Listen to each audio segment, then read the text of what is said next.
Hello everyone, welcome to CRB academy. CRB academy YouTube চ্যানেলে তোমাদের সকলকে জানাই স্বাগত। তো দেখো, আজকের এই ক্লাসে আমরা আলোচনা করব তোমাদের সংবিধান থেকে যাবতীয় গুরুত্বপূর্ণ প্রশ্ন উত্তর। তো দেখো, আজকে এটি তোমাদের সংবিধানের একটি মাস্টার ক্লাস বা ম্যারাথন ক্লাস। তো সংবিধানের সমস্ত গুরুত্বপূর্ণ প্রশ্ন উত্তর তোমরা কিন্তু আজকের এই একটি ভিডিওর মাধ্যমে তোমরা পেয়ে যাচ্ছ। ওকে, সমস্ত গুরুত্বপূর্ণ প্রশ্ন উত্তর যেগুলো পরীক্ষাতে আসে সেই সমস্ত গুরুত্বপূর্ণ প্রশ্ন উত্তরগুলো আজকের এই ক্লাসে করানো হবে। এবং আজকের এই ক্লাসটি তোমরা যদি দেখে নিতে পারো, এর বাইরে কিন্তু পরীক্ষাতে আর প্রশ্ন হয় না। ওকে, ভীষণ কিন্তু গুরুত্বপূর্ণ একটি ক্লাস আজকে আমরা করাবো।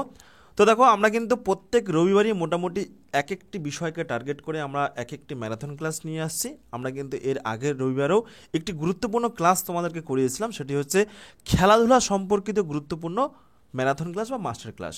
তো সেই ক্লাসেও আমরা খেলাধুলা থেকে যাবতীয় গুরুত্বপূর্ণ প্রশ্ন উত্তর করিয়ে দিয়েছিলাম এবং বিভিন্ন পরীক্ষার জন্য কিন্তু ভীষণ গুরুত্বপূর্ণ। তো এই ক্লাসটি তোমরা যদি এখনও পর্যন্ত না করে থাকো, অবশ্যই আমাদের এই ভিডিওর ডেসক্রিপশন বক্সে চলে যাও। সর্বপ্রথম আমি কিন্তু এই ক্লাসের লিঙ্ক দিয়ে রাখবো, তো সেইখান থেকে তোমরা কিন্তু এই ক্লাসটি অবশ্যই করে নিতে পারো। ভীষণ কিন্তু গুরুত্বপূর্ণ একটি ক্লাস। ওকে, তো দেখো, শুরু করছি আজকের এই গুরুত্বপূর্ণ ক্লাস, সংবিধান সংক্রান্ত যাবতীয় প্রশ্নোত্তর গুরুত্বপূর্ণ ম্যারাথন ক্লাস। প্রথমেই দেখে নাও আমরা কোন কোন বিষয় থেকে আজকের এই ক্লাসে প্রশ্নগুলো রেখেছি, অর্থাৎ সংবিধানের কোন কোন টপিকগুলো আমরা কভার করতে চলেছি। তো প্রথমত দেখো কি রয়েছে, গণপরিষদ। ওকে, প্রথমত গণপরিষদ রয়েছে। নেক্সট দেখো কি রয়েছে, সংবিধানের মূল বৈশিষ্ট্য। নেক্সট দেখো রয়েছে সংবিধানের বিভিন্ন উৎস, অর্থাৎ মৌলিক কর্তব্যের ধারণা কোন দেশ থেকে নেওয়া হয়েছে, তারপরে মৌলিক অধিকারের ধারণা কোন দেশ থেকে নেওয়া হয়েছে। তো এই যে টাইপের প্রশ্নগুলো, ওকে, এই টাইপের প্রশ্নগুলো আমরা কিন্তু আজকের এই ক্লাসের মাধ্যমে করিয়ে দেবো। নেক্সট দেখো, সংবিধানের যে বিভিন্ন গুরুত্বপূর্ণ ধারা রয়েছে, সংবিধান সংক্রান্ত যে বিভিন্ন গুরুত্বপূর্ণ ধারা, সেই সমস্ত ধারাগুলো আজকের এই ক্লাসের মাধ্যমে আমরা করিয়ে দেব। এবং তালিকা সহ, অবশ্যই তালিকা রয়েছে, আমরা কিন্তু গুরুত্বপূর্ণ প্রশ্ন উত্তরগুলোকে বাছাই করে তালিকা করে দিয়েছি। নেক্সট দেখো, মৌলিক অধিকারসমূহ, মৌলিক কর্তব্যসমূহ প্রত্যেকটি বিষয় কভার হয়ে যাবে। রাষ্ট্রপতি প্রধানমন্ত্রী সম্পর্কিত গুরুত্বপূর্ণ তথ্য। তারপর দেখো, কেন্দ্রীয় যে আইনসভা রয়েছে, অর্থাৎ পার্লামেন্ট, দুটো কক্ষ, একটা হচ্ছে রাজ্যসভা, একটা হচ্ছে লোকসভা। তো এই সমস্ত বিষয়ের প্রশ্নগুলো। নেক্সট দেখো, রাজ্য আইনসভা। নেক্সট দেখো, রাজ্যপাল মুখ্যমন্ত্রী সম্পর্কিত তথ্য, সুপ্রিম কোর্টের কার্যাবলী, হাইকোর্টের কার্যাবলী। তারপরে দেখো, বিভিন্ন গুরুত্বপূর্ণ সংবিধান সংশোধন, ভীষণ কিন্তু গুরুত্বপূর্ণ একটি টপিক। এই টপিক থেকেও কিন্তু প্রত্যেকবারই মোটামুটি পুলিশ পরীক্ষাতে এক দুটো করে প্রশ্ন থাকে। তো এই টপিকটিও আজকের এই ক্লাসের মাধ্যমে আমরা কভার করিয়ে দেবো। নেক্সট দেখো, আরও বিভিন্ন গুরুত্বপূর্ণ প্রশ্ন উত্তর কিন্তু আজকের এই ক্লাসে রয়েছে। ওকে, তো দেখো, এই সমস্ত প্রত্যেকটি ক্লাসের ফ্রি পিডিএফ তোমরা কিন্তু আমাদের এই টেলিগ্রাম গ্রুপটাতে পেয়ে যাবে, সিআরপি একাডেমি অফিসিয়াল। তোমরা যদি এখনও পর্যন্ত আমাদের এই টেলিগ্রাম গ্রুপটাতে যুক্ত না হয়ে থাকো, অবশ্যই টেলিগ্রামে গিয়ে সার্চ করো সিআরপি একাডেমি আর যুক্ত হয়ে যাও আমাদের এই টেলিগ্রাম গ্রুপে। অথবা টেলিগ্রাম গ্রুপে যুক্ত হওয়ার লিঙ্কটাও আমি ভিডিওর ডেসক্রিপশনে দিয়ে রাখবো, সেখান থেকেও তোমরা কিন্তু ক্লিক করে সরাসরি আমাদের এই গ্রুপে যুক্ত হয়ে যেতে পারো। একদম ফ্রি একটা গ্রুপ। এছাড়া আমাদের এই গ্রুপে কিন্তু প্রতিনিয়ত অন্যান্য বিষয়ের ফ্রি পিডিএফ দেওয়া হয়। প্রত্যেকদিন বিষয়ভিত্তিক মক টেস্ট নেওয়া হয়, যেমন দেখো ওই যে জিকে রয়েছে, জিকে দুপুর 2টায় নেওয়া হয়, গণিত, রিজনিং। প্রত্যেক দিন কিন্তু 2-3টা বিষয়ের এখানে ফ্রিতে তোমরা মক টেস্ট দিতে পারবে। ওকে, এছাড়া প্রত্যেক সপ্তাহে তোমরা কিন্তু কারেন্ট অ্যাফেয়ার্সের ফ্রি পিডিএফ পেয়ে যাবে, যেমন প্রত্যেক সানডে করে দেওয়া হয়। এছাড়া প্রত্যেক সানডে করেই তোমাদের পুলিশ পরীক্ষার জন্য কিন্তু একটা ফুল মক টেস্ট নেওয়া হয়। তো এগুলো তোমরা কিন্তু অংশগ্রহণ করতে পারবে একদম ফ্রিতে। তো অবশ্যই তোমরা কিন্তু আমাদের এই টেলিগ্রাম গ্রুপে যুক্ত হয়ে যাও। ওকে, তো শুরু করছি আজকের এই গুরুত্বপূর্ণ ক্লাস, সংবিধান সংক্রান্ত গুরুত্বপূর্ণ প্রশ্নোত্তর ম্যারাথন ক্লাস। দেখো, আজকের প্রথম প্রশ্ন কি রয়েছে, স্বাধীন ভারতের জাতীয় পতাকার নকশাটি কে তৈরি করেছিল? প্রচুর বার এই প্রশ্নটি কিন্তু পরীক্ষাতে এসেছে। দেখো, 4টে অপশন রয়েছে, এই 4টে অপশনের মধ্যে কোনটি সঠিক উত্তর হবে তোমরা কিন্তু অবশ্যই একটু কমেন্টে জানাও। Option A, B, C, D. তো দেখো, এই 4টে অপশনের মধ্যে সঠিক উত্তর হয়ে যাবে স্বাধীন ভারতের জাতীয় পতাকার যে নকশা বা ডিজাইনটা, এই যে ডিজাইনটা, এই ডিজাইনটা কে করেছিল? পিঙ্গালি ভেঙ্কাইয়া। অপশন সি হয়ে যাবে এই প্রশ্নের সঠিক উত্তর। তিনি কিন্তু অন্ধ্রপ্রদেশের একজন বাসিন্দা। এটা হচ্ছে পিঙ্গালি ভেঙ্কাইয়ার ছবি। ওকে, তিনি কিন্তু এই জাতীয় পতাকার নকশাটা তৈরি করেছিল। ওকে, তো দেখো, 1947 অর্থাৎ 1947 সালের 22শে জুলাই গণপরিষদ কর্তৃক এই স্বাধীন ভারতের জাতীয় পতাকার কিন্তু যে ডিজাইনটা, সেই নকশাটা কিন্তু মঞ্জুর এবং গ্রহণ করা হয়। ওকে ফ্রেন্ডস, এরপর দেখো নেক্সট 2 নম্বর প্রশ্ন কী রয়েছে, গণপরিষদের প্রথম অস্থায়ী সভাপতি কে ছিল? দেখো, গণপরিষদ কিন্তু একটি গুরুত্বপূর্ণ টপিক। এই টপিক থেকে কিন্তু 2-3টে প্রশ্ন পরীক্ষাতে আসে, যেমন গণপরিষদের প্রথম অস্থায়ী সভাপতিকে, প্রথম স্থায়ী সভাপতিকে, তারপরে গণপরিষদ প্রথম কবে গঠিত হয়, তারপরে সংবিধানটা গণপরিষদে কবে গৃহীত হয়, ওকে, এই টাইপের প্রশ্নগুলো। দেখো এগুলো আমরা কিন্তু করিয়ে দেবো, অসুবিধা নেই, যে তালিকা করে দিয়েছি সুন্দর করে। তার আগে দেখে নাও যে এই প্রশ্নের সঠিক উত্তর কী হবে। গণপরিষদের প্রথম অস্থায়ী সভাপতিকে, দেখো গণপরিষদের প্রথম অস্থায়ী সভাপতি হয়ে যাবে কিন্তু সচ্চিদানন্দ সিনহা। গণপরিষদের প্রথম অস্থায়ী সভাপতি হয়ে যাবে সচ্চিদানন্দ সিনহা। আর যদি বলতো প্রথম স্থায়ী সভাপতিকে, গণপরিষদের প্রথম স্থায়ী সভাপতিকে, তো গণপরিষদের প্রথম স্থায়ী সভাপতি হয়ে যাবে ডক্টর রাজেন্দ্র প্রসাদ, যিনি কিন্তু পরবর্তীকালে ভারতবর্ষের প্রথম রাষ্ট্রপতি হয়েছিলেন। ওকে, তো দেখো গণপরিষদ থেকে যে সমস্ত প্রশ্নগুলো পরীক্ষাতে আসে, যেমন দেখো গণপরিষদ কত সালে গঠিত হয়। গণপরিষদ 1946 সালের নভেম্বর মাসে কিন্তু গঠিত হয়। ওকে, আর যেটা বললাম গণপরিষদের প্রথম অস্থায়ী সভাপতি সচ্চিদানন্দ সিনহা, এটা হচ্ছে সচ্চিদানন্দ সিনহার ছবি। গণপরিষদের প্রথম স্থায়ী সভাপতি ডক্টর রাজেন্দ্র প্রসাদ। এবং আরেকটা প্রশ্ন পরীক্ষাতে আসে যে সংবিধানটা গণপরিষদে কবে গৃহীত হয়েছিল। তো দেখো স্বাধীনতার মোটামুটি 2 বছর পর 1949 সালের 26শে নভেম্বর, তারিখটা মনে রাখবে, 1949 সালের 26শে নভেম্বর সংবিধানটা গণপরিষদে গৃহীত হয়, আর কার্যকর হয় 1950 সালের 26শে জানুয়ারি। ওকে, ঠিক তার মোটামুটি 2 মাস পর সেটা কিন্তু কার্যকর হয়েছিল। তো এই সমস্ত গুরুত্বপূর্ণ তথ্যগুলো তোমরা কিন্তু যদি খাতায় নোট করে রাখো, তাহলে তোমাদের কিন্তু পরীক্ষার আগে রিভিশন করতে ভীষণ সুবিধা হবে। ওকে, তো এরপরে দেখো ছোট্ট একটি অ্যানাউন্সমেন্ট, আমাদের সিআরপি একাডেমি তত্ত্বাবধানে বর্তমানে 2টো ব্যাচ কোর্সে ভর্তি চলছে। একটা হচ্ছে তোমাদের পুলিশের প্র্যাকটিস ব্যাচ, অলরেডি কিন্তু সবারই মোটামুটি পুলিশের সিলেবাস ভিত্তিক মোটামুটি পড়াশোনা কমপ্লিট, তো তাদের জন্য আমরা কিন্তু গুরুত্বপূর্ণ একটি প্র্যাকটিস ব্যাচ নিয়ে এসেছি। তো এটি আমাদের 3 নম্বর একটি প্র্যাকটিস ব্যাচ, যেটা শুরু হচ্ছে আগামী 5ই সেপ্টেম্বর থেকে। ওকে, আগামী 5ই সেপ্টেম্বর থেকে কিন্তু এই গুরুত্বপূর্ণ পুলিশের প্র্যাকটিস ব্যাচ শুরু হচ্ছে, যেখানে 80টি গুরুত্বপূর্ণ প্র্যাকটিস সেট এবং প্রত্যেকটি গণিত, ইংরেজি, রিজনিং প্রশ্নের কিন্তু তোমরা ভিডিও সলিউশন ক্লাস পেয়ে যাবে। এছাড়া পুলিশের প্রিভিয়াস ইয়ারের প্রশ্নোত্তরের পিডিএফও তোমরা কিন্তু এই ব্যাচে পেয়ে যাবে। মাত্র 249 টাকা কোর্স ফি রয়েছে। তোমরা কিন্তু অবশ্যই আমাদের এই হোয়াটসঅ্যাপ নাম্বারে যোগাযোগ করতে পারো, এটা আমাদের হোয়াটসঅ্যাপ নম্বর যারা ইন্টারেস্টেড রয়েছে। নেক্সট দেখো আরেকটি গুরুত্বপূর্ণ ব্যাচ, সেটা হচ্ছে এসএসসি জিডি। ওকে, তো তোমাদের জিডির ভ্যাকেন্সি কিন্তু খুব শীঘ্রই বের হতে চলেছে, এবং আমরা এই ব্যাচে কিন্তু জিকে, গণিত, ইংরেজি, রিজনিং পুরো 4টা বিষয় একেবারে বেসিক লেভেল থেকে এসএসসির প্যাটার্ন অনুযায়ী আমরা কিন্তু করাবো। পুরো কিন্তু মোটামুটি 3 থেকে 4 মাসের একটা কোর্স, এবং তোমাদের ডিসেম্বর মাসে পরীক্ষা হওয়ার সম্ভাবনা আছে। পরীক্ষার আগে তোমরা কিন্তু পুরো সিলেবাসটা এখানে কমপ্লিট পেয়ে যাবে। তো এটার কোর্স ফি রয়েছে মাত্র 499 টাকা। তো তোমরা কিন্তু অবশ্যই আমাদের এই যে অফিসিয়াল হোয়াটসঅ্যাপ নম্বর, এই অফিসিয়াল হোয়াটসঅ্যাপ নম্বরে যোগাযোগ করতে পারো তোমাদের যাদের যে ব্যাচের প্রয়োজন রয়েছে। ওকে ফ্রেন্ডস, এরপর দেখো নেক্সট 3 নম্বর প্রশ্ন কী রয়েছে, রাজ্যসভার সদস্য হতে হলে কমপক্ষে কত বছর বয়স হওয়া প্রয়োজন। তো দেখো বিভিন্ন পদে নির্বাচিত হওয়ার জন্য কিন্তু একটা ন্যূনতম বয়স প্রয়োজন। তো মনে রাখবে রাজ্যসভার যে সদস্য, তো দেখো আমাদের পার্লামেন্টের 2টো কক্ষ রয়েছে, একটা হচ্ছে আপার হাউস মানে উচ্চ কক্ষ, সেটাকে আমরা রাজ্যসভা বলি, আর একটা হচ্ছে লোয়ার হাউস মানে নিম্নকক্ষ, সেটাকে আমরা লোকসভা বলি। ওকে, তো মনে রাখবে যে রাজ্যসভার সদস্য হতে হলে মিনিমাম 30 বছর বয়স প্রয়োজন। কত বছর? 30 বছর।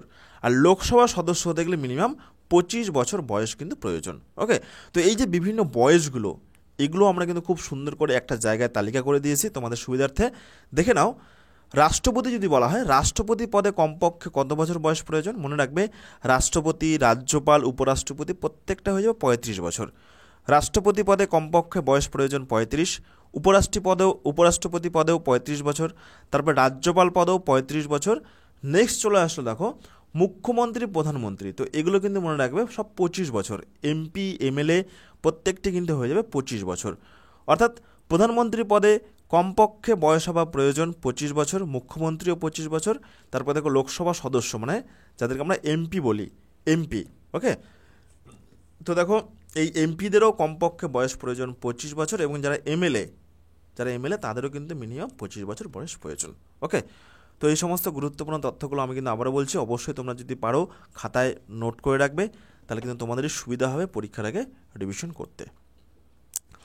ফ্রেন্ডস, এরপর দেখো নেক্সট 4 নম্বর প্রশ্ন কী রয়েছে, মৌলিক কর্তব্য এই যে বিষয়টা, এটি কোন দেশের সংবিধান থেকে নেওয়া হয়েছে?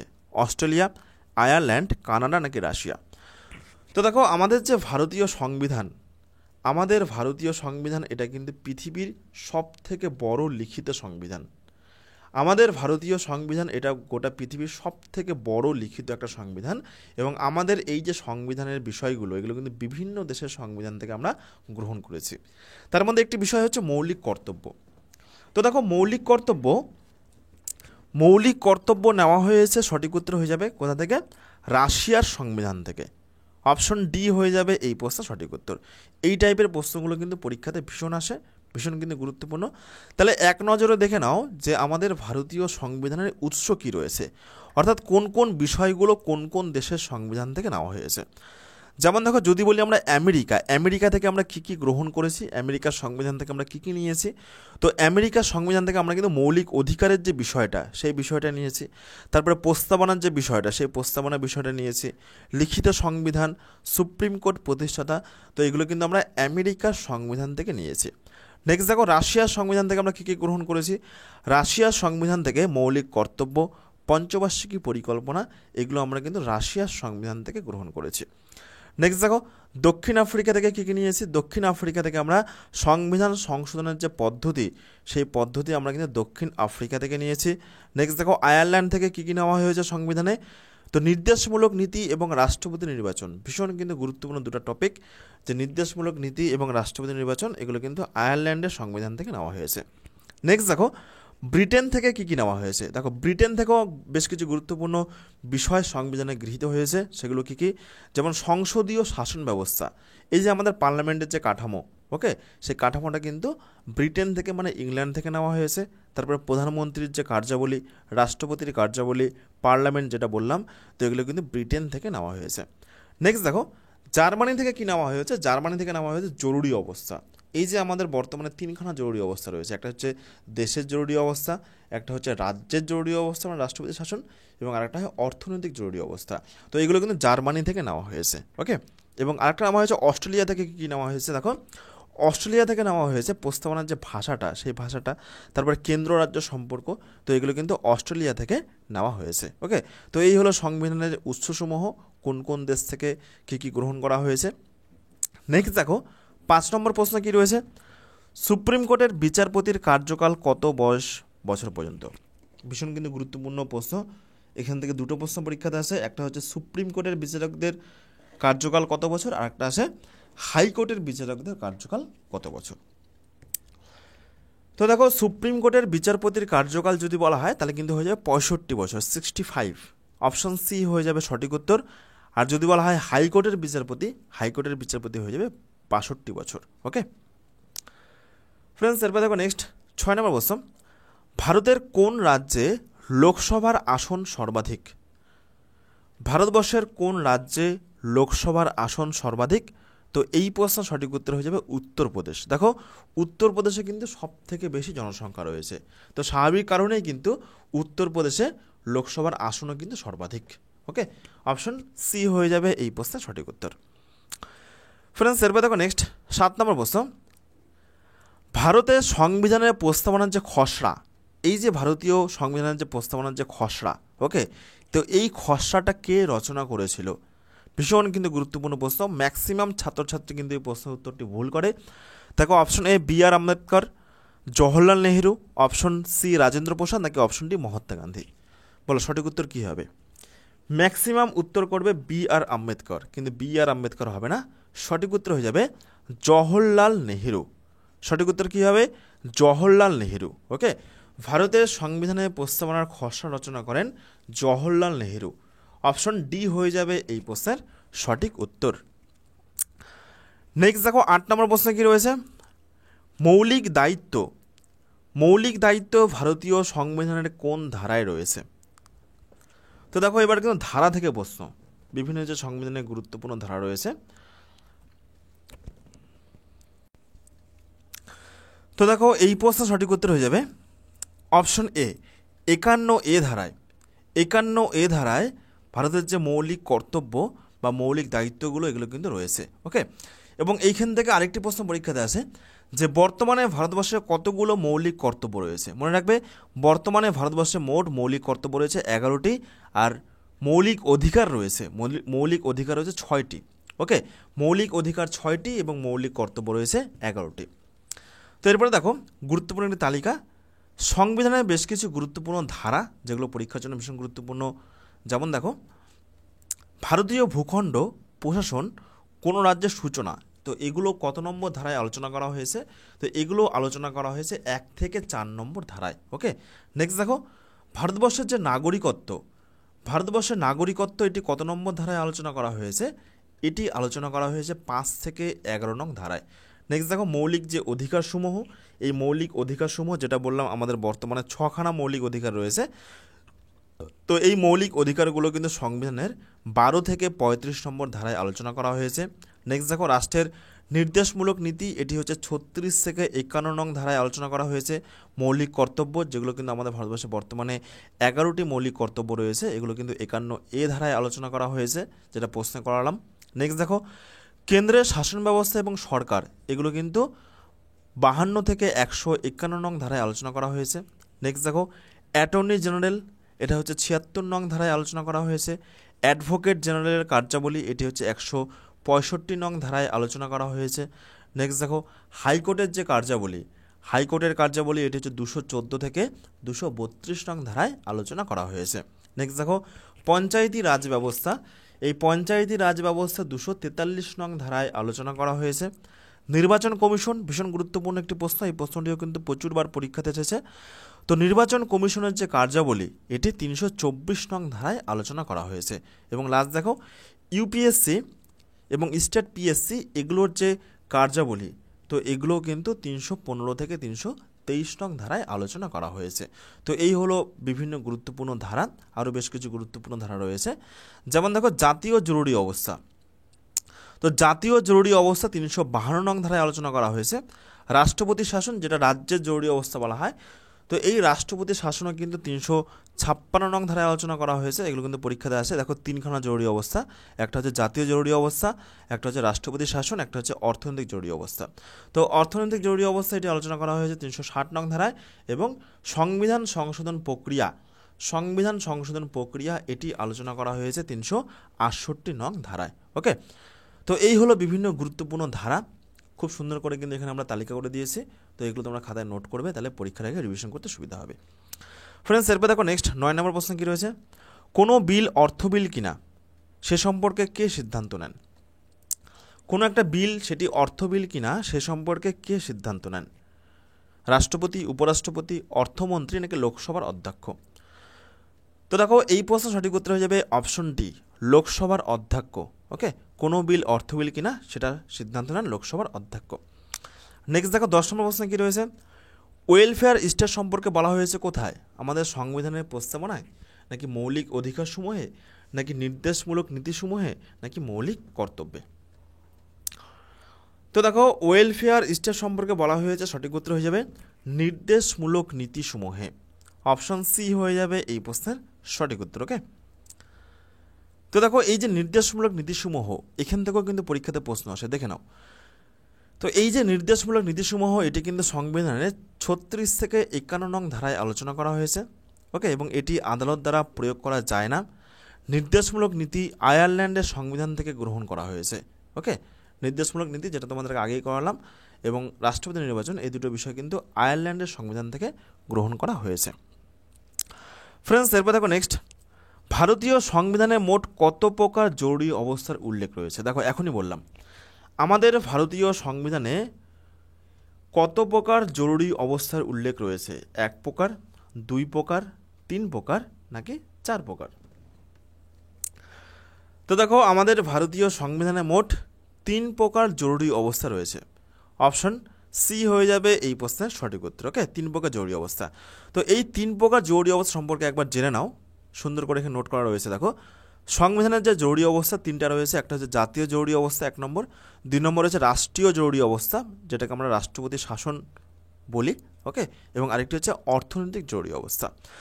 দেখো জাতীয় জরুরি অবস্থাটা কি, সংবিধানের 352 নং ধারায় এই জাতীয় জরুরি অবস্থার কথা উল্লেখ রয়েছে, যখন যুদ্ধ হয় বা বহিরাগত কোনো আক্রমণ ঘটে বা সশস্ত্র বিদ্রোহ, বা আমাদের ভারতবর্ষের মধ্যে যখন কোনো আভ্যন্তরীণ গোলযোগ হয়, তো এই সমস্ত বিদ্রোহের কারণে ভারতের নিরাপত্তা যখন হুমকির মুখে পড়ে যায়, তখন ভারতবর্ষের রাষ্ট্রপতি এই জাতীয় জরুরি অবস্থা ঘোষণা করতে পারেন। ওকে, নেক্সট দেখা 2 নম্বর, রাষ্ট্রীয় জরুরি অবস্থা, যেটাকে আমরা রাষ্ট্রপতি শাসন বলি। তো দেখো এটা কিন্তু রাষ্ট্রপতি শাসন নামে পরিচিত। এটি সংবিধানের 356 নং ধারায় বলা হয়েছে, যখন কোনো রাজ্য আইন শৃঙ্খলার দিক থেকে ভেঙে পড়ে এবং সংবিধানের বিধান অনুসারে কাজ করতে পারে না, তখন কিন্তু এই রাষ্ট্রপতি শাসন জারি করা যেতে পারে। ওকে, নেক্সট দেখো 3 নম্বর, অর্থনৈতিক জরুরি অবস্থা বা আর্থিক জরুরি অবস্থা। তো দেখো এই জরুরি অবস্থা কিন্তু সংবিধানের 360 নং ধারায় বলা হয়েছে, যখন ভারতের আর্থিক স্থিতিশীলতা বা ঋণের কারণে দেশের আর্থিক ব্যবস্থা হুমকির সম্মুখীন হয়, তখন রাষ্ট্রপতি কিন্তু এই শাসন ব্যবস্থা জারি করতে পারেন। ওকে, তাহলে এই হলো সংবিধানের 3টি গুরুত্বপূর্ণ জরুরি অবস্থা, ভীষণ গুরুত্বপূর্ণ একটি নোট। ওকে, নেক্সট দেখো 12 নম্বর প্রশ্ন কি রয়েছে, ভারতের সংবিধানের কত নম্বর সংশোধনীর মাধ্যমে 6 থেকে 14 বছর বয়সী শিশুদের বাধ্যতামূলকভাবে বিনামূল্যে শিক্ষা প্রদান করার কথা বলা হয়েছে? 74, 86, 92 নাকি 73? বলো সঠিক উত্তর কী হবে? কততম সংবিধান সংশোধনী? দেখো সংবিধান সংশোধনীও কিন্তু একটি গুরুত্বপূর্ণ অধ্যায় বা গুরুত্বপূর্ণ একটি টপিক। বিভিন্ন যে গুরুত্বপূর্ণ সংবিধান সংশোধনগুলো রয়েছে, দেখো এগুলো কিন্তু রয়েছে তালিকা আকারে। তার আগে দেখে নাও এই প্রশ্ন সঠিক উত্তর কী হবে। তো দেখো সঠিক উত্তর হয়ে যাবে অপশন বি, 86তম সংবিধান সংশোধনীর মাধ্যমে 86তম সংবিধান সংশোধনীর মাধ্যমে 6 থেকে 14 বছর বয়সী শিশুদের বাধ্যতামূলকভাবে বিনামূল্যে শিক্ষা প্রদান করার কথা কিন্তু বলা হয়েছে। ওকে, অপশন বি হয়ে যাবে এই প্রশ্নের সঠিক উত্তর। তো দেখো বিভিন্ন গুরুত্বপূর্ণ সংবিধান সংশোধনী, যেমন দেখো 12 নম্বরটা কিন্তু পরীক্ষাতে আসে। তো 12 নম্বর সংবিধান সংশোধনীর মাধ্যমে কি করা হয়েছিল? সঠিক উত্তর হয়ে যাবে গোয়াকে ভারতের অন্তর্ভুক্ত করা হয়েছিল। গোয়াকে রাজ্য হিসাবে ভারতবর্ষের অন্তর্ভুক্ত করা হয়েছিল। নেক্সট দেখো 36। তো 36 নম্বর সংবিধান সংশোধনীর মাধ্যমে সিকিমকে সহযোগী রাজ্য হিসেবে ভারতবর্ষে অন্তর্ভুক্ত করা হয়। নেক্সট দেখো 42টা কিন্তু ভীষণ গুরুত্বপূর্ণ। 42তম সংবিধান সংশোধনীর মাধ্যমে কি হয়েছিল? তো দেখো বিচার বিভাগের ক্ষমতা কমিয়ে সর্বোচ্চ ক্ষমতা দেওয়া হয় সংসদকে, এটা 1 নম্বর পয়েন্ট। দ্বিতীয় পয়েন্ট কি? ভারতীয় নাগরিকদের মৌলিক কর্তব্যসমূহ লিপিবদ্ধ করা হয়। এবং 3 নম্বর পয়েন্ট হলো আমাদের প্রস্তাবনায় 3টি গুরুত্বপূর্ণ শব্দ যুক্ত করা হয়। কি কি? সমাজতান্ত্রিক, ধর্মনিরপেক্ষ এবং অখণ্ডতা। এই 3টি শব্দ কিন্তু আমাদের প্রস্তাবনায় যোগ করা হয়। ওকে, তাহলে 42তম সংবিধান সংশোধনীর মাধ্যমে 3টি গুরুত্বপূর্ণ বিষয় হয়। একটা হচ্ছে বিচার বিভাগের ক্ষমতা কমিয়ে সর্বোচ্চ ক্ষমতা দেওয়া হয় সংসদকে, পার্লামেন্টকে। 2, নাগরিকদের মৌলিক কর্তব্যগুলো লিপিবদ্ধ করা হয় সংবিধানে।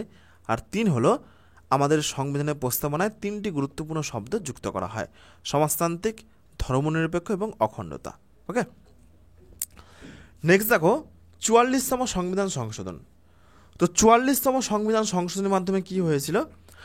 44তম সংবিধান সংশোধনের মাধ্যমে সম্পত্তির যে অধিকার, সেই সম্পত্তির অধিকারটাকে কিন্তু মৌলিক অধিকারের মধ্যে পড়তো, কিন্তু এই সংশোধনীর মাধ্যমে সেটা মৌলিক অধিকারের তালিকা থেকে বাদ দেওয়া হয় এবং এটা কিন্তু বর্তমানে একটি আইনি অধিকার। ওকে, নেক্সট দেখো 61তম সংবিধান সংশোধন। তো 61তম সংবিধান সংশোধনের মাধ্যমে কি হয়েছিল? ভোট অধিকারের যে বয়স, আগে কিন্তু 21 বছর ছিল, আগে মিনিমাম 21 বছর ছিল, কিন্তু বর্তমানে এটা 18 বছর। তো এই যে 21 বছর থেকে 18 বছর করা হলো, এটা কিন্তু 61তম সংবিধান সংশোধনীর মাধ্যমে হয়েছিল। এবং 101তম, এটাও গুরুত্বপূর্ণ, 101তম সংবিধান সংশোধনীর মাধ্যমে কি হয়েছিল? জিএসটি বিল প্রবর্তন হয়, গুড অ্যান্ড সার্ভিস ট্যাক্স, এটা কিন্তু প্রবর্তন হয়। ওকে, তাহলে এই হলো বিভিন্ন গুরুত্বপূর্ণ সংশোধনী। তো এরপরে দেখো নেক্সট 13 নম্বর প্রশ্ন কি রয়েছে। তো এরপর দেখো নেক্সট 13 নম্বর প্রশ্ন, নিম্নলিখিত কোনটি পূর্বে মৌলিক অধিকার হলেও বর্তমানে এটি একটি আইনি অধিকার? তো এটা কিন্তু এখনই বললাম, এটা হয়ে যাবে সম্পত্তির অধিকার। কারণ সম্পত্তির অধিকার আগে কিন্তু মৌলিক অধিকার ছিল, কিন্তু সম্পত্তির অধিকার বর্তমানে এটি কিন্তু একটা আইনি অধিকার। ওকে, আর বর্তমানে মৌলিক অধিকার হলো মোট 6টি, আগে ছিল 7টি, এখন কিন্তু বর্তমানে 6টি মৌলিক অধিকার রয়েছে। তো দেখো সম্পত্তির অধিকার মূল সংবিধানের একটি মৌলিক অধিকার ছিল, কিন্তু পরবর্তীতে বাতিল হয় কততম সংবিধান সংশোধনের মাধ্যমে? 44তম, যেটা 1978 সালে হয়েছিল। ওকে, বর্তমানে সম্পত্তির অধিকার এটি ধারা 300 এর অধীনে একটি সাংবিধানিক অধিকার বা আইনি অধিকার। ওকে, নেক্সট দেখো 14 নম্বর প্রশ্ন, সংসদ অধিবেশন শুরু হওয়ার কত দিনের মধ্যে রাষ্ট্রপতি কর্তৃক জারি করা অর্ডিন্যান্স সংসদে পাশ হতেই হবে। সংসদে অধিবেশন শুরু হওয়ার কত দিনের মধ্যে, সেই টাইম লিমিটটা কত রয়েছে, কত দিনের মধ্যে রাষ্ট্রপতি কর্তৃক জারি করা যে অর্ডিন্যান্স সেটা কিন্তু সংসদে পাশ করতেই হবে। তো সঠিক উত্তর হয়ে যাবে ম্যাক্সিমাম 6 সপ্তাহ। ওকে, মানে 1.5 মাস। অপশন এ হয়ে যাবে এই প্রশ্নের সঠিক উত্তর। নেক্সট দেখো 15 নম্বর প্রশ্ন কি রয়েছে, সংবিধানের 8ম তপশিলের আলোচ্য বিষয়টা কি? আঞ্চলিক ভাষাসমূহ, মৌলিক অধিকারসমূহ, নির্দেশমূলক নীতিসমূহ, নাকি উপরে সব কয়টি? তো দেখো সংবিধানের 8ম তপশিলের আলোচ্য বিষয় হলো, সঠিক উত্তর হয়ে যাবে আঞ্চলিক ভাষাসমূহ। অপশন এ হয়ে যাবে এই প্রশ্নের সঠিক উত্তর। নেক্সট দেখো 16, রাজ্যের শাসন ব্যবস্থার সর্বোচ্চ শাসনতান্ত্রিক ক্ষমতা কার হাতে রয়েছে? মুখ্যমন্ত্রী, বিধানসভার অধ্যক্ষ, বিধান পরিষদের অধ্যক্ষ, নাকি রাজ্যপাল? তো দেখো যদি বলা হয় প্রত্যেকটা রাজ্যের শাসনতান্ত্রিক ক্ষমতার সর্বোচ্চ আসনে কে আসীন রয়েছেন, তাহলে কিন্তু হয়ে যাবে মুখ্যমন্ত্রী। ওকে, অপশন এ হয়ে যাবে এই প্রশ্নের সঠিক উত্তর। নেক্সট দেখো 17 নম্বর প্রশ্ন, বলবন্ত রায় মেহতা কমিটির সুপারিশ অনুযায়ী পঞ্চায়েত ব্যবস্থার কোন কোন স্তর থাকে? গ্রাম, ব্লক ও জেলা, নাকি মণ্ডল ও জেলা, নাকি গ্রাম, জেলা ও রাজ্য, নাকি গ্রাম, মণ্ডল ও জেলা? সঠিক উত্তর কী হবে? এটা কিন্তু বলবন্ত রায় মেহতা কমিটির সুপারিশ অনুযায়ী। তো দেখো বলবন্ত রায় মেহতা কমিটির সুপারিশ অনুযায়ী সঠিক উত্তর হয়ে যাবে যে স্তর ছিল পঞ্চায়েত ব্যবস্থা সেটা হচ্ছে গ্রাম, ব্লক এবং জেলা। অপশন এ হয়ে যাবে এই প্রশ্নের সঠিক উত্তর। তো দেখো আমাদের ভারতবর্ষের কিন্তু বিভিন্ন কমিটি রয়েছে এবং কমিশন রয়েছে। তো এগুলো থেকে কিন্তু সংবিধানে প্রশ্ন আসে, যেমন কোঠারি কমিশন। কোঠারি কমিশনের উদ্দেশ্য কী ছিল? তো কোঠারি কমিশনের মূল উদ্দেশ্য ছিল শিক্ষা। তারপরে মনে রাখবে অশোক মেহতা কমিটি। অশোক মেহতা কমিটির মূল উদ্দেশ্য ছিল পঞ্চায়েতি রাজ ব্যবস্থা। তারপরে দেখো নরসিমান কমিটি, ব্যাংকিং বিভাগ সংশোধন। তারপর হচ্ছে বলবন্ত রায় মেহতা কমিটি, এটা হয়ে যাবে স্থানীয় স্বায়ত্তশাসন ব্যবস্থা, এটা কিন্তু উদ্দেশ্য। তো এই হলো বিভিন্ন গুরুত্বপূর্ণ 4টি কমিটি রয়েছে। তো এগুলো কিন্তু পরীক্ষার জন্য ভীষণ গুরুত্বপূর্ণ। ফ্রেন্ডস, এরপর দেখো নেক্সট 18, পঞ্চায়েতি রাজ্যের ত্রিস্তর ব্যবস্থার শীর্ষে কি রয়েছে? গ্রাম সভা, গ্রাম পঞ্চায়েত, জেলা পরিষদ, নাকি পঞ্চায়েত সমিতি? তো দেখো আমি একটি ছবি তোমাদেরকে এখানে দিয়েছি। দেখো এই যে এটা হচ্ছে পঞ্চায়েতি ব্যবস্থা। তো দেখো পঞ্চায়েতি ব্যবস্থার 3খানা স্তর রয়েছে। এটা হচ্ছে 1, 2, 3। সবার নিচে কি রয়েছে? সবার নিচে রয়েছে গ্রাম পঞ্চায়েত, ভিলেজ লেভেল। তারপরে দেখো নেক্সট মাঝখানে কি রয়েছে? 2 নম্বরে রয়েছে পঞ্চায়েত সমিতি, ব্লক লেভেল। এবং সবার শীর্ষে, সবার উপরে রয়েছে কি দেখো? জেলা পরিষদ, ডিস্ট্রিক্ট লেভেল। ওকে, তাহলে পঞ্চায়েতি রাজের ত্রিস্তর ব্যবস্থায় সবার শীর্ষে কি রয়েছে? সবার শীর্ষে রয়েছে হচ্ছে জেলা পরিষদ। অপশন সি হয়ে যাবে এই প্রশ্নের সঠিক উত্তর। তো দেখো পঞ্চায়েতি রাজ ব্যবস্থা সম্পর্কিত গুরুত্বপূর্ণ তথ্য। তো এই যে পঞ্চায়েতি রাজ ব্যবস্থা, এটি প্রথম চালু হয় ভারতবর্ষে 1959 সালে। ওকে, এটিও কিন্তু পরীক্ষাতে অনেকবার এই প্রশ্নটি এসেছে। তো প্রথম কোন রাজ্যে এটি লাগু হয়? সঠিক উত্তর হয়ে যাবে রাজস্থান রাজ্য। ওকে, নেক্সট দেখো 19 নম্বর প্রশ্ন, কোন ক্ষেত্রে সুপ্রিম কোর্ট ফেডারেল কোর্ট হিসাবে কাজ করে? দেখো 4টে অপশন রয়েছে। কোন ক্ষেত্রে সুপ্রিম কোর্ট ফেডারেল কোর্ট হিসাবে কাজ করে? দেওয়ানি মামলা, আন্তঃপ্রাদেশিক দ্বন্দ্ব, নিম্নতম আদালতের আপিল শুনানির ক্ষেত্রে, নাকি নির্বাচন সংক্রান্ত আবেদন শুনানির ক্ষেত্রে? তো সঠিক উত্তর হয়ে যাবে এই প্রশ্নের আন্তঃপ্রাদেশিক দ্বন্দ্বর ক্ষেত্রে কিন্তু সুপ্রিম কোর্ট ফেডারেল কোর্ট হিসেবে কাজ করে। ভীষণ গুরুত্বপূর্ণ প্রশ্ন। অপশন বি হয়ে যাবে এই প্রশ্নের সঠিক উত্তর। নেক্সট দেখো 20, রাষ্ট্রপতিকে কে শপথ বাক্য পাঠ করান? যখন রাষ্ট্রপতির নিয়োগ হয় তখন রাষ্ট্রপতিকে কে শপথ বাক্য পাঠ করান? তো দেখো তোমরা ছবিতে দেখতে পাচ্ছ, এই যে আমাদের বর্তমান রাষ্ট্রপতি দ্রৌপদী মুর্মু, মাননীয়া দ্রৌপদী মুর্মু। তো তিনি কিন্তু শপথ বাক্য পাঠ করছেন। দেখো শপথ বাক্য পাঠ করাচ্ছে সুপ্রিম কোর্টের প্রধান বিচারপতি। তাহলে সঠিক উত্তর হয়ে যাবে ভারতের প্রধান বিচারপতি, তিনি কিন্তু রাষ্ট্রপতিকে শপথ বাক্য পাঠ করান।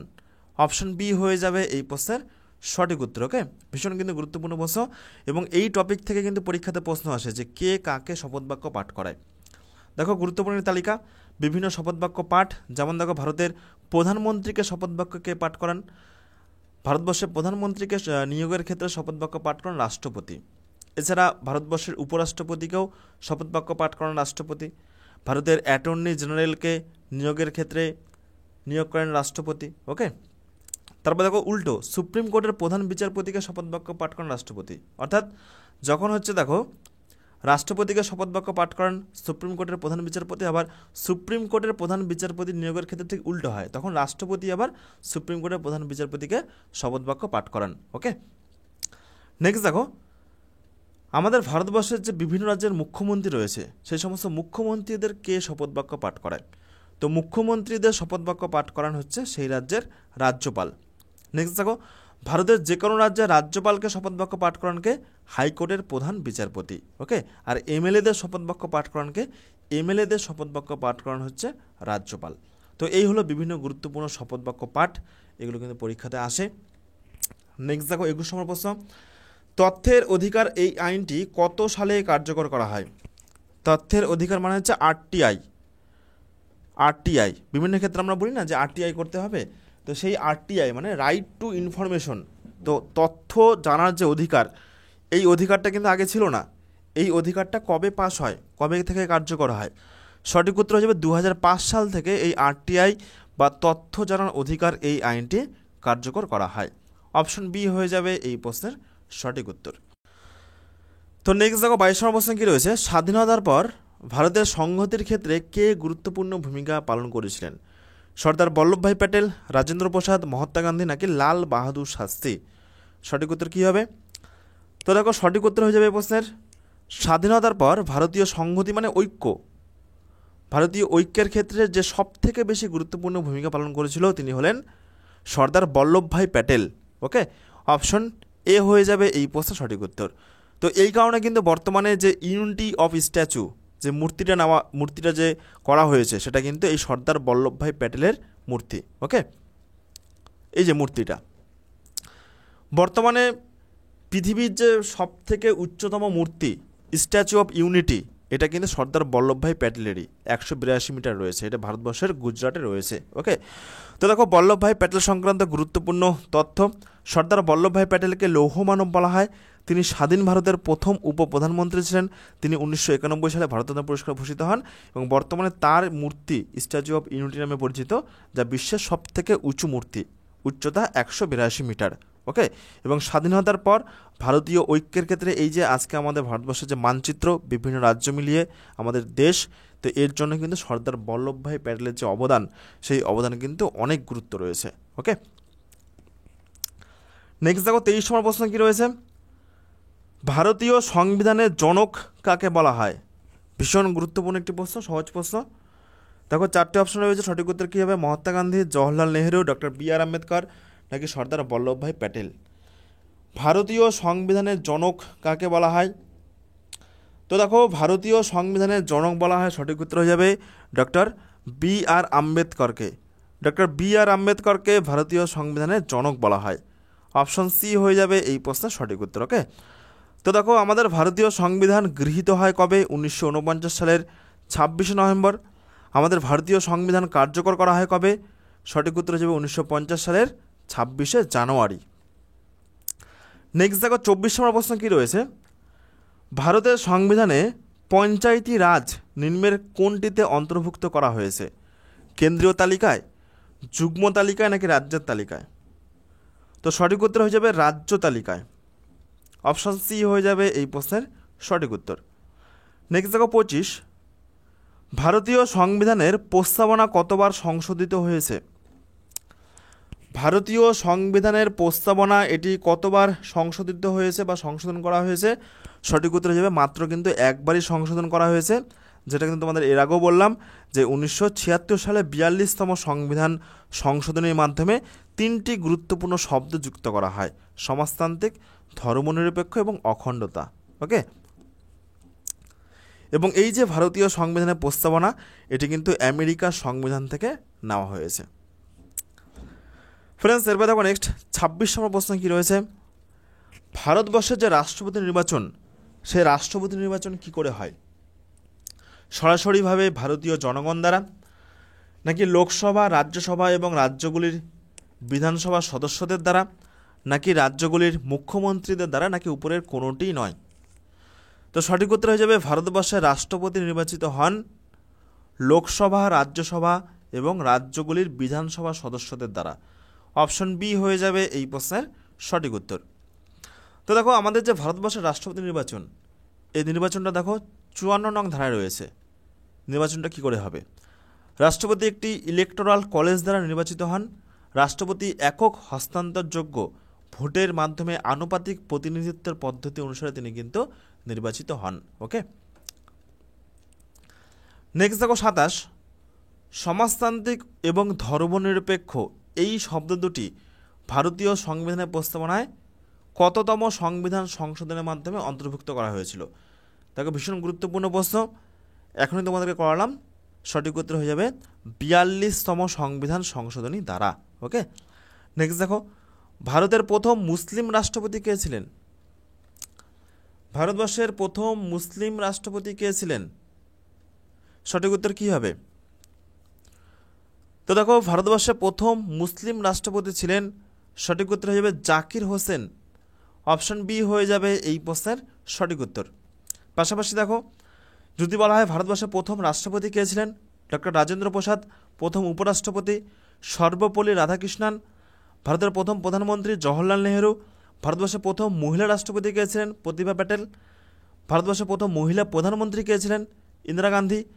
লোকসভার প্রথম মহিলা স্পিকার কে ছিলেন? মীরা কুমার। ভারতের প্রথম মহিলা রাজ্যপাল কে ছিলেন? সরোজিনী নাইডু। এবং ভারতের প্রথম মহিলা মুখ্যমন্ত্রী ছিলেন সুচেতা কৃপালিনী। ওকে, ভীষণ কিন্তু গুরুত্বপূর্ণ একটি টপিক। নেক্সট দেখো 29, ভারত সরকারের মুখ্য আইন বিষয়ক উপদেষ্টা কে ছিলেন? ভারতবর্ষের মুখ্য আইন উপদেষ্টাকে অ্যাটর্নি জেনারেল, রাষ্ট্রপতি, প্রধানমন্ত্রী নাকি স্পিকার? বলো সঠিক উত্তর কী হবে? তো ভারত সরকারের মুখ্য আইন বিষয়ক উপদেষ্টা হলেন, সঠিক উত্তর হয়ে যাবে প্রশ্নের অ্যাটর্নি জেনারেল। অপশন এ হয়ে যাবে এই প্রশ্নের সঠিক উত্তর। ওকে, অ্যাটর্নি জেনারেল তিনি হলেন ভারতবর্ষের সরকারের মুখ্য আইন উপদেষ্টা। অপশন এ হয়ে যাবে এই প্রশ্নের সঠিক উত্তর। নেক্সট দেখো 30, অস্পৃশ্যতা ভারতের সংবিধানের কোন ধারায় বাতিল করা হয়েছে? অস্পৃশ্যতা ভারতীয় সংবিধানের কত নং ধারায় বাতিল করা হয়েছে? তো সঠিক উত্তর হয়ে যাবে এই প্রশ্নের 17 নং ধারায়। অপশন ডি হয়ে যাবে এই প্রশ্নের সঠিক উত্তর। এই প্রশ্নটিও কিন্তু ভীষণ গুরুত্বপূর্ণ একটি প্রশ্ন, প্রচুরবার কিন্তু বিভিন্ন চাকরি পরীক্ষাতে এসেছে। নেক্সট দেখো 31 নম্বর প্রশ্ন। তো এরপরে দেখো নেক্সট 31, স্বাধীন ভারতে প্রথম কবে জাতীয় জরুরি অবস্থা ঘোষণা করা হয়? তাহলে আমরা কিন্তু দেখলাম জাতীয় জরুরি অবস্থা 352 নং ধারায় রয়েছে এবং সামগ্রিকভাবে আমাদের সংবিধানে 3 প্রকার জরুরি অবস্থা রয়েছে।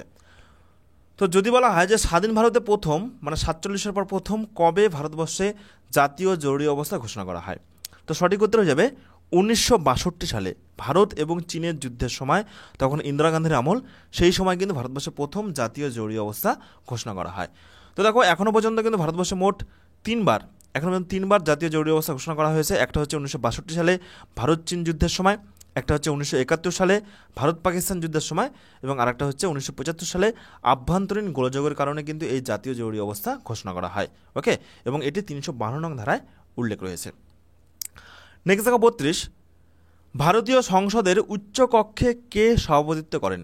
উচ্চকক্ষ মানে রাজ্যসভা, আর নিম্নকক্ষ মানে হচ্ছে লোকসভা। তো দেখো সংসদের উচ্চকক্ষে সভাপতিত্ব করেন উপরাষ্ট্রপতি। তিনি পদাধিকার বলে তিনি কিন্তু উচ্চকক্ষে মানে রাজ্যসভায় তিনি সভাপতিত্ব করেন। অপশন বি হয়ে যাবে সঠিক উত্তর। তো দেখো ভারতীয় সংসদ সংক্রান্ত গুরুত্বপূর্ণ তথ্য, ভারতীয় সংসদের 2টি কক্ষ, একটা হচ্ছে রাজ্যসভা, একটি হচ্ছে লোকসভা। রাজ্যসভাটা কি দেখো, রাজ্যসভা ভারতীয় সংসদের উচ্চকক্ষ নামে পরিচিত, আর ভারতের উপরাষ্ট্রপতি রাজ্যসভার চেয়ারম্যান হিসেবে কাজ করেন। রাজ্যসভার সদস্যদের বয়স কমপক্ষে 30 বছর।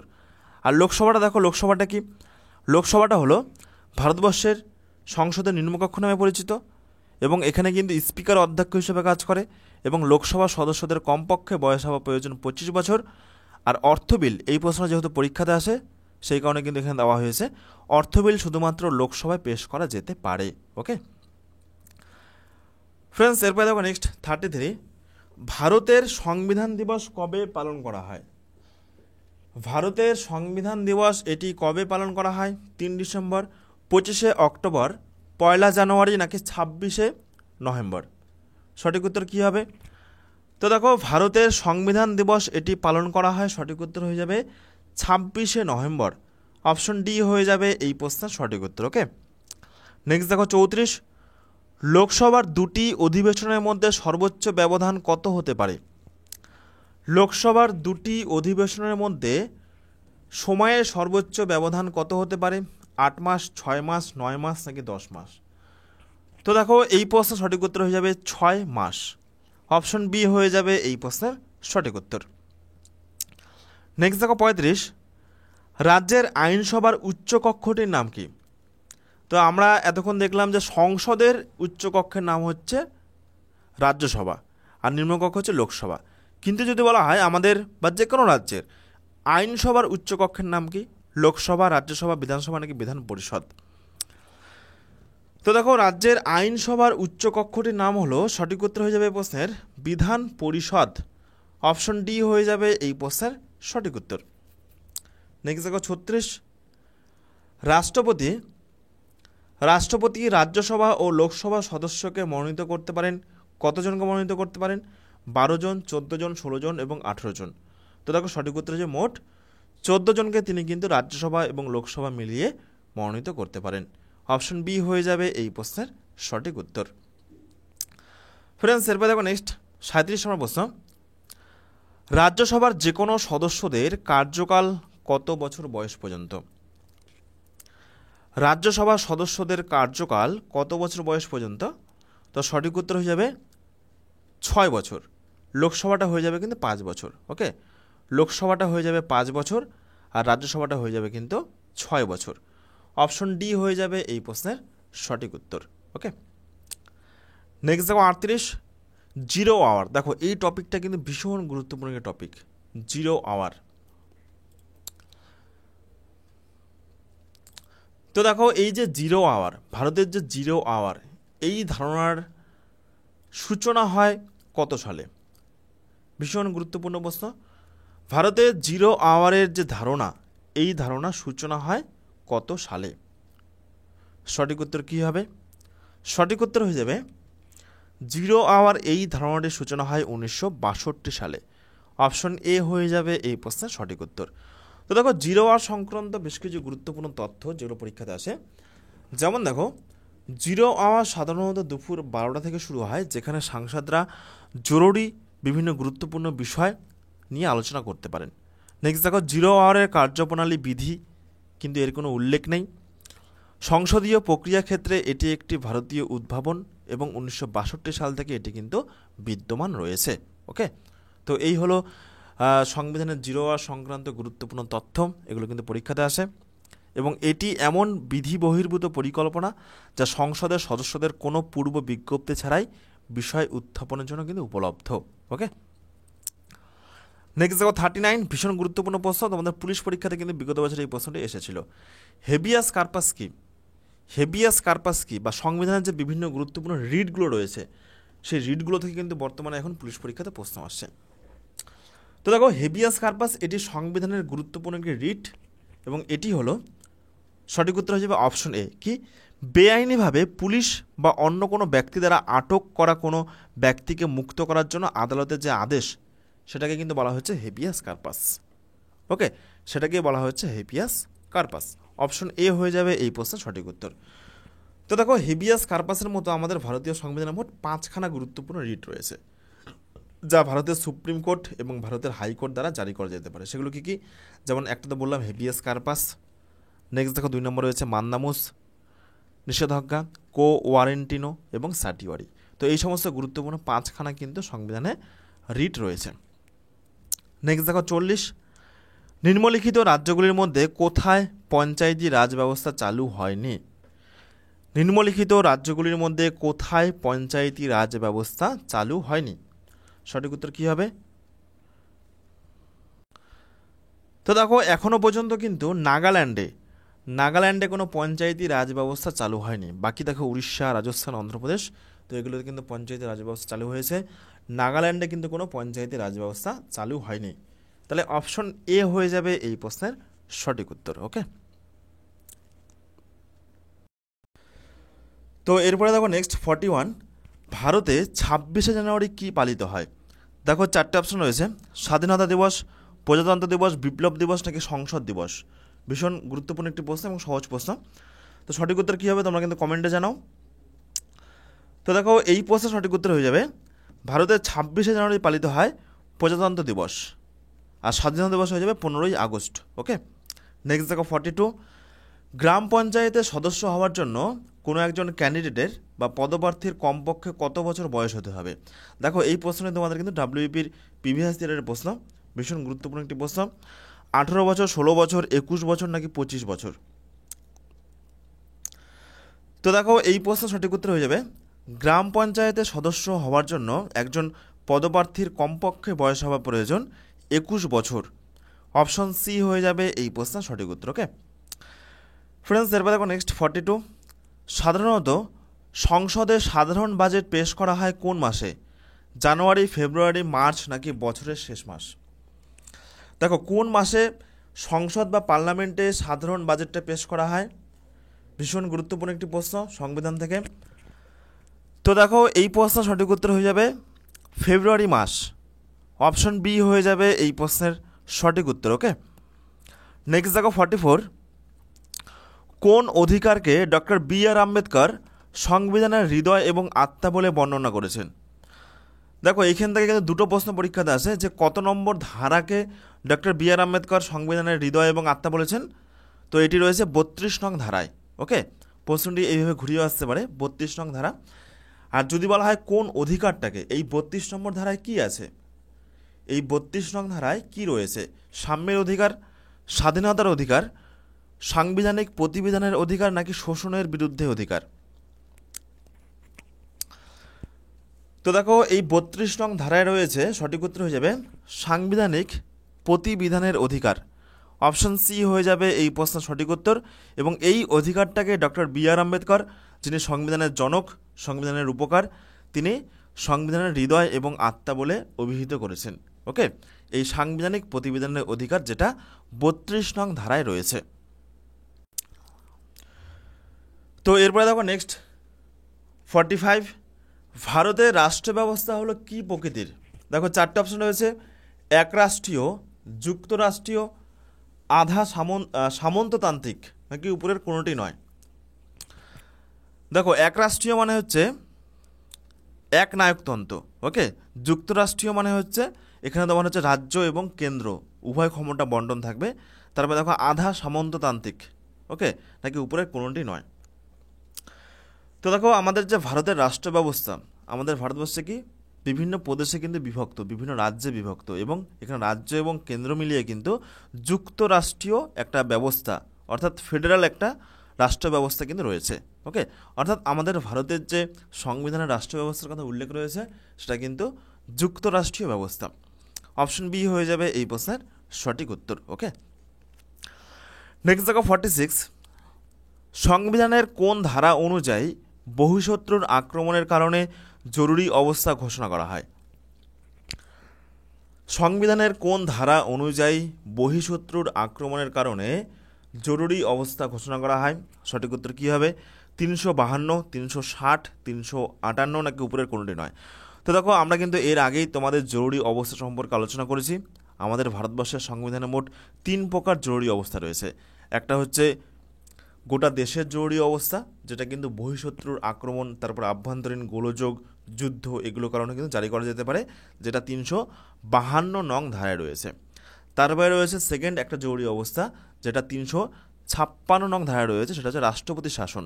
কোনো একটা পার্টিকুলার রাজ্যে যদি কোনো আভ্যন্তরীণ গোলযোগ বা সেখানে যদি সংবিধান অনুযায়ী আইন শৃঙ্খলা যদি না মানা হয়, সেক্ষেত্রে কিন্তু সেই জরুরি অবস্থা ঘোষণা করা হয়। এবং আরেকটা আছে তোমাদের হচ্ছে অর্থনৈতিক জরুরি অবস্থা, যেটা 360 নম্বর ধারায় রয়েছে। তো আমাদের ভারতবর্ষের সংবিধানে মোট কিন্তু 3 প্রকার জরুরি অবস্থা রয়েছে, যার মধ্যে 352 নং ধারায় কিন্তু গোটা দেশের জরুরি অবস্থা রয়েছে, যেখানে বহিঃশত্রুর আক্রমণ বা আভ্যন্তরীণ কোনো গোলযোগের কারণে কিন্তু এই জরুরি অবস্থা ঘোষণা করা যেতে পারে। ওকে তাহলে অপশন এ হয়ে যাবে সঠিক উত্তর। নেক্সট দেখো 47, রাষ্ট্রপতি এবং উপরাষ্ট্রপতির অবর্তমানে বা অসুস্থতার জন্য কর্তব্য পালন না করলে রাষ্ট্রপতির দায়িত্বটা কে পালন করেন? দেখো, রাষ্ট্রপতি এবং উপরাষ্ট্রপতি উভয়ের অবর্তমানে, অর্থাৎ দুটি পদে কিন্তু ফাঁকা, তাহলে রাষ্ট্রপতির দায়িত্বটা বা রাষ্ট্রপতির কাজগুলো কে পালন করবেন? তো দেখো, চারটে অপশন রয়েছে: স্পিকার, প্রধানমন্ত্রী, প্রধান বিচারপতি মানে সুপ্রিম কোর্টের প্রধান বিচারপতি, নাকি রাজ্যসভার ডেপুটি চেয়ারম্যান। দেখো, যখন রাষ্ট্রপতি এবং উপরাষ্ট্রপতি উভয় অবর্তমান, তখন কিন্তু সেই জায়গাটা পালন করবে কে? তখন সেই জায়গাটা পালন করবে হচ্ছে সুপ্রিম কোর্টের প্রধান বিচারপতি। ওকে, অপশান সি হয়ে যাবে এই প্রশ্নের সঠিক উত্তর। নেক্সট দেখো 48, সাধারণ বাজেট কোন দিন সংসদে পেশ করা হয়? সাধারণ বাজেট কোন দিন সংসদে পেশ করা হয়? তো দেখো, যে প্রশ্নটা কিন্তু আমরা এর আগেই করলাম যে সাধারণত সংসদে বাজেট কোন মাসে পেশ করা হয়, আমরা দেখলাম যে ফেব্রুয়ারি মাসে পেশ করা হয়। কিন্তু যদি বলা হয় ফেব্রুয়ারি মাসের কোন দিনে এই বাজেটটা পেশ করা হয়, তাহলে কিন্তু হয়ে যাবে ফেব্রুয়ারি মাসের শেষ কর্মদিবস, শেষ কাজের দিন। ওকে, ফেব্রুয়ারি মাসের শেষ কর্মদিবসে কিন্তু এই সাধারণ বাজেটটা সংসদে পেশ করা হয়। অপশন ডি হয়ে যাবে এই প্রশ্নের সঠিক উত্তর। ফ্রেন্ডস, এরপর দেখো নেক্সট 49, সংসদে যখন যৌথ অধিবেশন হবে, দেখো সংসদে তো দুটো কক্ষ, একটা হচ্ছে উচ্চ কক্ষ, একটা নিম্ন কক্ষ। যখন দুটো কক্ষেরই একসঙ্গে একটা যৌথ অধিবেশন হবে, তখন সেটাকে নেতৃত্ব দেবে কে, বা তখন সেটার সভাপতিত্ব কে করবে? তো আমরা এতক্ষণে শিখলাম যে লোকসভায় সভাপতিত্ব করেন স্পিকার, আর রাজ্যসভায় সভাপতিত্ব করেন হচ্ছে উপরাষ্ট্রপতি। ওকে, কিন্তু যখন দুটো কক্ষ মিলিয়ে, রাজ্যসভা এবং লোকসভা দুটো কক্ষ মিলিয়ে যখন একটা অধিবেশন হবে, যৌথ অধিবেশন হবে, তখন কে তাহলে সভাপতিত্ব করবে? রাষ্ট্রপতি, উপরাষ্ট্রপতি, লোকসভার স্পিকার, নাকি রাজ্যসভার চেয়ারম্যান? সঠিক উত্তর কী হবে? দেখো, সঠিক উত্তর হয়ে যাবে সংসদে যখন একটা যৌথ অধিবেশন হবে, অর্থাৎ রাজ্যসভা এবং লোকসভা মিলিয়ে যখন একটা যৌথ অধিবেশন হবে, তখন কিন্তু লোকসভার স্পিকারই, অর্থাৎ যিনি লোকসভাতে সভাপতিত্ব করেন, তিনি কিন্তু সেই যৌথ অধিবেশনে সভাপতিত্ব করবেন। তাহলে লোকসভার স্পিকার হয়ে যাবে এই প্রশ্নের সঠিক উত্তর। অপশন সি হয়ে যাবে এই প্রশ্নের সঠিক উত্তর। ওকে, নেক্সট দেখো 50, সংবিধান অনুসারে প্রথম সাধারণ নির্বাচন কবে হয়? সংবিধান অনুসারে প্রথম সাধারণ নির্বাচন আমাদের স্বাধীন ভারতবর্ষে কবে হয়? দেখো, 1947-এ ভারতবর্ষ স্বাধীনতা লাভ করেছিল। ওকে, এবং ঠিক তার কয়েক বছর পর 1951-52 সালে, ঠিক তার কয়েক বছর পর 1951-52 সালে সংবিধান মেনে প্রথমবার কিন্তু আমাদের ভারতবর্ষে একটা সাধারণ নির্বাচন অনুষ্ঠিত হয়। ওকে, আর প্রথমবার প্রধানমন্ত্রী হয়েছিলেন ভোটে জিতে জওহরলাল নেহেরু। তাহলে ভারতবর্ষে প্রথম ভোট কবে হয়? প্রথম ভোট হয় 1951-52 সালে। নেক্সট দেখো 51, ভারতের প্রথম স্পিকারকে, আমাদের ভারতবর্ষের বর্তমান স্পিকারকে, আমাদের ভারতবর্ষের বর্তমান স্পিকার হচ্ছে ওম বিড়লা। কিন্তু যদি বলা হয় ভারতবর্ষের প্রথম স্পিকার কে ছিল, তাহলে কিন্তু হয়ে যাবে জি.ভি. মাভলঙ্কার বা গণেশ বাসুদেব মাভলঙ্কার। ওকে, জি.ভি. মাভলঙ্কারের পুরো নাম হচ্ছে গণেশ বাসুদেব মাভলঙ্কার। তোমাদের অপশনে কিন্তু জি.ভি. মাভলঙ্কার থাকতে পারে। তাহলে ভারতবর্ষের প্রথম লোকসভার স্পিকার হলেন জি.ভি. মাভলঙ্কার। অপশন সি হয়ে যাবে এই প্রশ্নের সঠিক উত্তর। ওকে, তো এই হলো তোমাদের সংবিধান থেকে গুরুত্বপূর্ণ মোট 51টি প্রশ্ন উত্তর, এবং এই 51টি প্রশ্ন উত্তরের মাঝখানে কিন্তু প্রচুর ইনফরমেশন রয়েছে, প্রচুর গুরুত্বপূর্ণ তালিকা রয়েছে। তো এগুলো তোমাদের পরীক্ষার জন্য কিন্তু ভীষণ গুরুত্বপূর্ণ। এই একটি ক্লাসের মাধ্যমে তোমাদের সংবিধানের সমস্ত প্রশ্ন উত্তর কিন্তু কভার করা হলো, যেগুলো তোমাদের পরীক্ষাতে আসে। সমস্ত প্রশ্ন উত্তর তোমরা কিন্তু এই একটা ক্লাসেই পেয়ে গেলে। ওকে, তো এই হলো আজকে আমাদের ক্লাস, এবং আমরা চেষ্টা করছি প্রত্যেক সানডে করে কিন্তু একটা গুরুত্বপূর্ণ বিষয়ের ম্যারাথন ক্লাস আনার জন্য। দেখো, আমরা কিন্তু এর আগের সানডেতে তোমাদের খেলাধুলা সংক্রান্ত গুরুত্বপূর্ণ একটি ক্লাস করিয়ে দিয়েছিলাম, এটাও কিন্তু একটি ম্যারাথন ক্লাস ছিল। তো এই ক্লাসে তোমরা যদি এখনও পর্যন্ত না দেখে থাকো, অবশ্যই আমাদের এই ভিডিওর ডেসক্রিপশনে চলে যাও। সবার প্রথমেই কিন্তু এই ক্লাসে আমরা লিঙ্ক দিয়ে রাখবো, সেখান থেকে তোমরা কিন্তু এই ক্লাসটি দেখে নিতে পারো।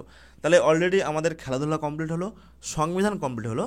নেক্সট সানডে তোমরা কোন বিষয়ের উপর ক্লাস চাইছো, ইতিহাস, ভূগোল, বিজ্ঞান বা জিকের কোনো অংশ, জিকের কোনো অধ্যায়, সেগুলো কিন্তু অবশ্যই কমেন্টে জানাও, এবং সেই অনুযায়ী আমরা কিন্তু পরবর্তীতে ক্লাসগুলো আনবো। ওকে, তো দেখো লাস্ট একটি গুরুত্বপূর্ণ অ্যানাউন্সমেন্ট, আমাদের সিআরপি একাডেমির তত্ত্বাবধানে বর্তমানে দেখো দুটো ব্যাচ কোর্সে ভর্তি চলছে। একটা হচ্ছে পুলিশের প্র্যাকটিস ব্যাচ, একটা হচ্ছে তোমাদের এসএসসি জিডি পরীক্ষার জন্য পুরো ফাউন্ডেশন একটি ব্যাচ।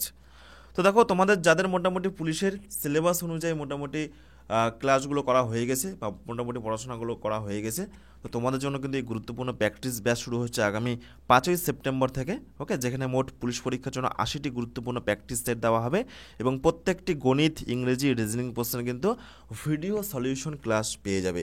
অর্থাৎ কী করে প্রশ্নগুলো হচ্ছে, কী করে অঙ্কটা হলো, কী করে রিজনিংটা হলো, তো এগুলো কিন্তু তোমরা ভিডিও সলিউশন ক্লাস পেয়ে যাবে। এছাড়া তোমরা পুলিশের প্রিভিয়াস ইয়ারের কিন্তু একটা পিডিএফও পেয়ে যাবে। তো এই ব্যাচের কোর্স ফি রয়েছে মাত্র 249 টাকা। তোমাদের যাদের প্রয়োজন তোমরা কিন্তু আমাদের এই যে অফিসিয়াল হোয়াটসঅ্যাপ নম্বর, এই নম্বরে তোমরা কিন্তু যোগাযোগ করে নিতে পারো। ওকে, এছাড়া তোমাদের আরেকটি ব্যাচ শুরু হচ্ছে আগামী 4 সেপ্টেম্বর থেকে, 4 সেপ্টেম্বর থেকে, সেটা হচ্ছে এসএসসি জিডি পরীক্ষাকে টার্গেট করে জিকে, গণিত, ইংরেজি, রিজনিং পুরো একদম বেসিক লেভেল থেকে শুরু হবে, একেবারে অধ্যায় ধরে ধরে তোমাদের পরীক্ষাটা কিন্তু মোটামুটি ডিসেম্বরে হওয়ার একটা সম্ভাবনা আছে। তোমাদের পরীক্ষার আগেই আমরা কিন্তু পুরো সিলেবাসটা কমপ্লিট করে রিভিশন করিয়ে দেবো। ওকে, এবং এটার কোর্স ফি রয়েছে মাত্র 499 টাকা, মানে 500 টাকা। তো তোমাদের যাদের যেটা প্রয়োজন তোমরা কিন্তু এই আমাদের অফিসিয়াল হোয়াটসঅ্যাপ নম্বর দেওয়া আছে, এই নম্বরে যোগাযোগ করে নাও, অথবা ভিডিওর ডেসক্রিপশনেও কিন্তু বিস্তারিত তথ্য দিয়ে রাখবো, সেখান থেকেও তোমরা দেখে নিতে পারো। ওকে, তো দেখো তোমরা যারা এখনও পর্যন্ত আমাদের সিআরপি একাডেমির অফিসিয়াল টেলিগ্রাম গ্রুপে যুক্ত হতে পারোনি বা জয়েন করোনি, তোমরা কিন্তু অবশ্যই আমাদের এই টেলিগ্রাম গ্রুপে যুক্ত হয়ে যাও। কারণ এই যে প্রত্যেকটি ক্লাসের ফ্রি পিডিএফ তোমরা কিন্তু আমাদের এই টেলিগ্রাম গ্রুপে পেয়ে যাবে। এটা কিন্তু একদম ফ্রি একটা গ্রুপ। এছাড়া আমাদের এই টেলিগ্রাম গ্রুপে প্রতিনিয়ত কিন্তু বিভিন্ন বিষয়ের ফ্রি পিডিএফ দেওয়া হয়, তোমরা কিন্তু এখান থেকে ডাউনলোড করতে পারবে। এছাড়া প্রত্যেক দিন দেখো বিষয়ভিত্তিক কিন্তু মক টেস্ট নেওয়া হয় একদম ফ্রিতে। দেখো প্রতিদিন দুপুর 2টায় কিন্তু জিকের মক টেস্ট, এছাড়া গণিত, রিজনিং, ইংরেজি, এগুলো কিন্তু মক টেস্ট তোমরা কিন্তু দিতে পারবে। তোমাদের কিন্তু প্র্যাকটিসটা খুব সুন্দর হবে। ওকে, এছাড়া প্রত্যেক সপ্তাহে তোমরা কিন্তু কারেন্ট অ্যাফেয়ার্সের একটা ফ্রি পিডিএফ আমাদের এই টেলিগ্রাম গ্রুপে পেয়ে যাবে। এছাড়া সবথেকে বেশি গুরুত্বপূর্ণ, প্রত্যেক সপ্তাহে সানডে করে তোমাদের পুলিশ পরীক্ষার জন্য কিন্তু একটা ফুল মক টেস্টের ব্যবস্থা করা হয় আমাদের এই টেলিগ্রাম গ্রুপে। একদম ফ্রি একটা গ্রুপ, প্রচুর ছেলেমেয়ে কিন্তু অলরেডি যুক্ত হয়ে গিয়েছে। তো তোমরা কিন্তু অবশ্যই যুক্ত হয়ে যাও। তো যুক্ত হওয়ার জন্য দেখো কী করতে হবে, টেলিগ্রামে গিয়ে সার্চ করতে হবে সিআরপি একাডেমি, আর জয়েন বাটনে ক্লিক করে যুক্ত হয়ে যাও আমাদের এই টেলিগ্রাম গ্রুপে। অথবা টেলিগ্রাম গ্রুপে যুক্ত হওয়ার লিঙ্ক আমি ভিডিওর ডেসক্রিপশনে দিয়ে রাখবো, সেখান থেকেও তোমরা কিন্তু আমাদের এই টেলিগ্রাম গ্রুপে যুক্ত হয়ে যেতে পারো। ওকে, অবশ্যই তোমরা কিন্তু এই গ্রুপটাতে যুক্ত হবে, প্রচুর তোমাদের কিন্তু প্রস্তুতিতে সহায়তা হবে। এবং আজকের এই ক্লাসের ফ্রি পিডিএফও আমরা কিন্তু এই টেলিগ্রাম গ্রুপেই আমরা আপডেট করে দেবো। ওকে, তাহলে এই হলো আজকে আমাদের ক্লাস। সংবিধান থেকে গুরুত্বপূর্ণ প্রশ্ন উত্তর, সমস্ত প্রশ্ন উত্তর তোমরা কিন্তু এই ভিডিওতে পেয়ে যাচ্ছ। ওকে, সমস্ত পরীক্ষার জন্য কিন্তু ভীষণ গুরুত্বপূর্ণ, এবং এই ক্লাসটি তোমরা যদি করে নিতে পারো এর বাইরে থেকে কিন্তু প্রশ্নটার সম্ভাবনা একদমই কম। এবং নেক্সট তোমরা কোন বিষয়ের ওপর ক্লাস চাইছো তোমরা কিন্তু অবশ্যই এই ভিডিওর কমেন্টে জানাবে, এবং সেই অনুযায়ী আমরা কিন্তু পরবর্তীতে ক্লাসগুলো আনবো। ধন্যবাদ।